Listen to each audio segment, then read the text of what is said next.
Welcome back to Explaining Everything, the channel where we take the everyday and turn it upside down to uncover its hidden stories.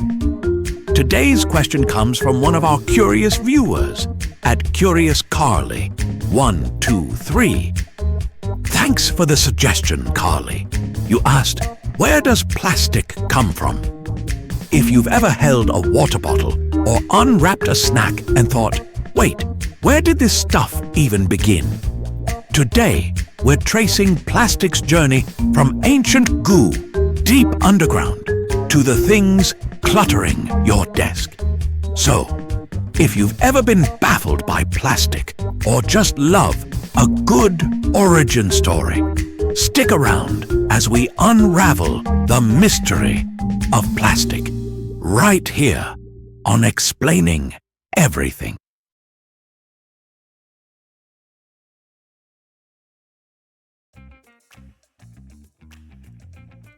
Plastic's story begins millions of years ago, way before TikTok and avocado toast. It starts with prehistoric plants and tiny sea creatures that after a long nap underground turned into fossil fuels. Yeah, that's right, plastic is a distant relative of crude oil. Think of it as the cool cousin who went to chemistry school and now parties in your water bottle. We drill deep into the earth to extract crude oil and natural gas, which are thick, sticky mixtures of hydrocarbons. It looks like something your car might cough up, but it's the raw material for so many things, including plastic. This stuff isn't ready to be plastic just yet, though. It's more like raw cookie dough. To get plastic, we have to do some serious chemistry. Next stop, the refinery. Imagine a refinery as a giant chemistry lab combined with a high-tech blender. Here, crude oil gets separated into different parts by heating it up, a process called distillation. This breaks crude oil into useful chunks like gasoline for your car, jet fuel for airplanes, and naphtha, the VIP ingredient for making plastic. Think of naphtha as the dough that chemists bake into various plastic goodies. Without it, your Tupperware and favorite toys wouldn't exist. After distillation, naphtha goes through a process called cracking, where big molecules get split into smaller ones, making little chemical bricks called monomers. These are the Lego pieces that will build plastic molecules.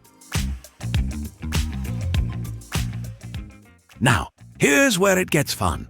Those monomers, usually ethylene or propylene, are tiny molecules that love to link up, like really clingy best friends.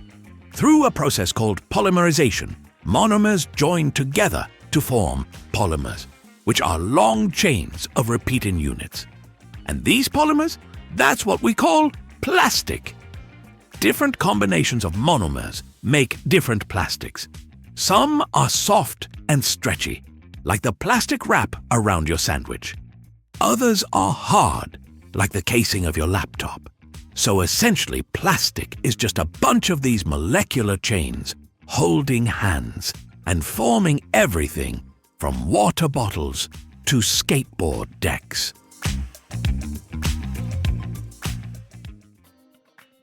Now that we have plastic in its raw form, tiny pellets called resin, factories get to work.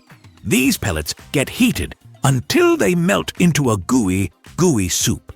Imagine chocolate fondue, but stickier and less tasty. Then machines mold, shape, and squeeze this molten plastic into all sorts of things: cups, containers, toys, and even those awkward plastic clips that hold your bread bag shut. Different manufacturing methods include injection molding, like squirting plastic into a mold; extrusion, pushing plastic through a shaped hole like a Play-Doh factory; and blow molding, making hollow objects like soda bottles. It's a plastic party, and everyone's invited.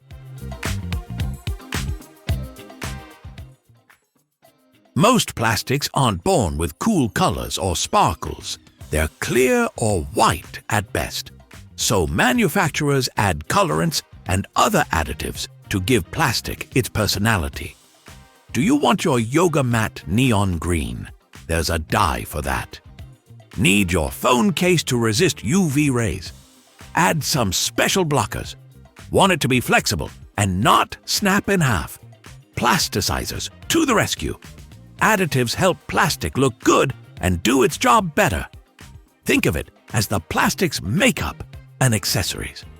So next time you see a glittery phone case or a glow-in-the-dark toy, thank the plastic stylists behind the scenes. Plastic isn't just one thing. It's a whole family of materials. You have PET, the stuff in soda bottles, PVC, used in pipes, HDPE for milk jugs, LDPE for plastic bags, and so on. Each type has unique properties for different uses. It's like the Avengers of materials. Each plastic with a special power, working together to make modern life possible, and sometimes a bit annoying, looking at your single-use straws.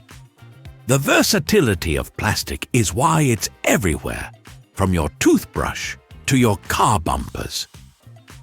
But here's the catch. Plastic sticks around.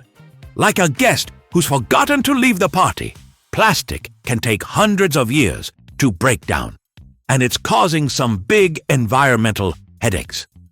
Luckily, scientists and companies are working on bioplastics, made from plants like corn or sugarcane, and new recycling methods that might turn the plastic tide.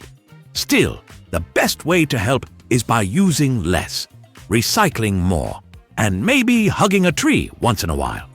Because as cool as plastic is, our planet deserves a break too.